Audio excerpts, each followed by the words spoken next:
राज्यात बेगीनच युवा भवन उबारून नेहरू युवा केंद्राचे कार्यालय सरकारी सुवातेर स्थलांतरीत करपाचे उतर मुखेलमंत्री डॉ. प्रमोद सावंतान दिला। नेहरू युवा केंद्रा मार्फत शेनवारा पणजे युवा गौरव सुवाळो आयोजित केल्लो। ह्या वेळार केंद्राचे समन्वयक कालिदास घाटवळ आनी हेर मानेस्त हजर आशिल्ले। आरडी एक्सको खातीर पणजेच्यान विलियम रॉड्रिगीज। भाड्याच्या जागेत आहे आणि ते पण म्हणजे प्रायव्हेट कोणाच्या तरी भाड्याच्या जागेत आहे। त्यांना गव्हर्नमेंटच्या जागेमध्ये शिफ्ट करणं ही त्यांची पहिली गोष्ट होती आणि त्यानंतर युवा भवन बांधणं ही दुसरी गोष्ट होती। त्यांना एखाद्या गव्हर्नमेंटच्या जागेमध्ये शिफ्ट करण्यासाठी जागा देण्याची मी निश्चितच किती महिन्यात मी सांगितलं नाही अजून, पण एक 3 महिन्यामध्ये वगैरे त्यांना गव्हर्नमेंटच्या एखाद्या जागेत शिफ्ट करण्यासाठी नक्कीच त्यांना गव्हर्नमेंटची जागा ज्या पणजी किंवा आजूबाजूच्या या शहरामध्ये त्यांना गव्हर्नमेंटची जागा ती देण्याचा माझा प्रयत्न असेल। युवा भवन बांधण्यासाठी एखादी जागा जे बऱ्याच वर्षीचं स्वप्न आहे नेहरू युवा केंद्राचं युवा भवन असणं, त्या ठिकाणी युवकांसाठी वेगवेगळ्या ऍक्टिव्हिटी होणं, ते युवा भवन बांधण्यासाठी निश्चितच नेहरू युवा केंद्राच्या सहकार्याने गोमंतकामध्ये युवा भवन होणं हे अत्यंत गरजेचं आहे। त्यासाठी सदोदित मीही प्रयत्न करत असेल तेही युवा भवन करूया।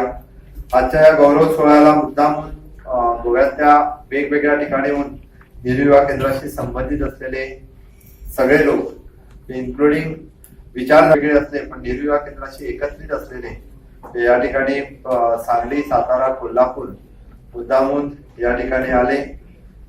स्पेशली अजित सिंग राणे असेल, माझा मित्र डॉक्टर उदय कुडाळकर असेल किंवा बाकी कोल्हापूर, सांगलीहून आलेले बाकी सगळेजण असेल। विलास परब आहे, almost he is NSV in 1996 think so, तो NSV म्हणून काम करत होता। खूप बरं वाटलं, आनंद वाटला। मला वाटतं नेहरू युवा केंद्राशी 1996 टू टिल डेट जे वेगवेगळ्या कार्यक्रमाशी मी सदोदित संबंधित आहे। वेगवेगळ्या कार्यक्रमामध्ये म्हणजे प्रशिक्षणार्थी पासून तो ट्रेनर म्हणून किंवा ट्रेनर पासून तर नंतर गेस्ट म्हणून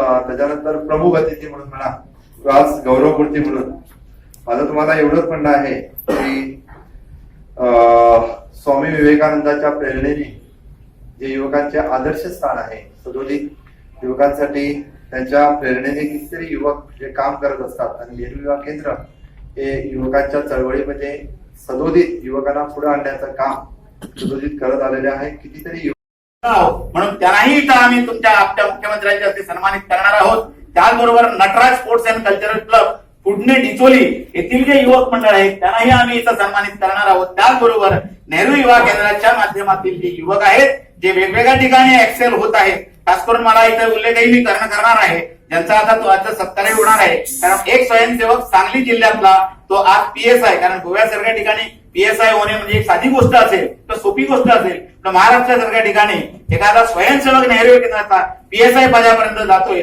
हरिबा भोसले। तर असे जे युवक आहेत जे एक्सेल झालेले आहेत, वेगवेगळ्या ठिकाणामध्ये आपलं काम प्रभावी असं दाखवत आहे, त्यांची दखल घेणारा आजचा कार्यक्रम युवा गौरव कार्यक्रम त्या आमच्या युवकांची दखल घेतोय। या सगळ्यामध्ये तुम्ही तर परमोच्च शिखरावर, गोव्यातल्या या परमोच्च शिखरावर तुम्हीही बऱ्याच वेळा असं सहज आपण म्हणत होतो आणि आम्ही उमेदीन तुम्ही म्हणताले आम्ही म्हणताले नेहरू युवा केंद्र जो युवक कार्य करतो व एक त्यांना तरी आमचं झडपी जाऊन जाय, त्यांना तरी आमदार जाऊन जाय आणि त्यांनाही आम्ही फकाणाने म्हणताले की नेहरू युवा केंद्राचं कार्य करतो मुख्यमंत्री बिन जाऊन जाय। आम्ही सहज म्हटलेली गजाल, सहज म्हटलेली गोष्ट, पण आज ती प्रत्यक्ष कृतीत उतरली। नेहरू युवा केंद्राच्या आपलं कार्य नेहरू युवा केंद्राच्या कोटंबी पाळी गावातल्या त्या स्पोर्ट्स अँड कल्चरल क्लबचा अध्यक्ष म्हणून सुरुवात केली, ते आज युवक मंडळाचा अध्यक्ष, ते गोवा राज्याचं प्रमुख किंवा मुख्यमंत्री यापर्यंतचा तुमचा प्रवास आहे, त्याचा आम्हाला स्वार्थ अभिमान आहे। याही पुढे तर आपण म्हणू एका राज्याचा मुख्यमंत्री स्थान, येणाऱ्या काळामध्ये देशाचा पंतप्रधान हे तुमच्यासारखा आणि तुमची देशाचं नेतृत्व करेल अशा तऱ्हेची ती झेप निश्चितच तुमच्यातही येऊ दे, ते बळ तुमच्यातही येऊ दे।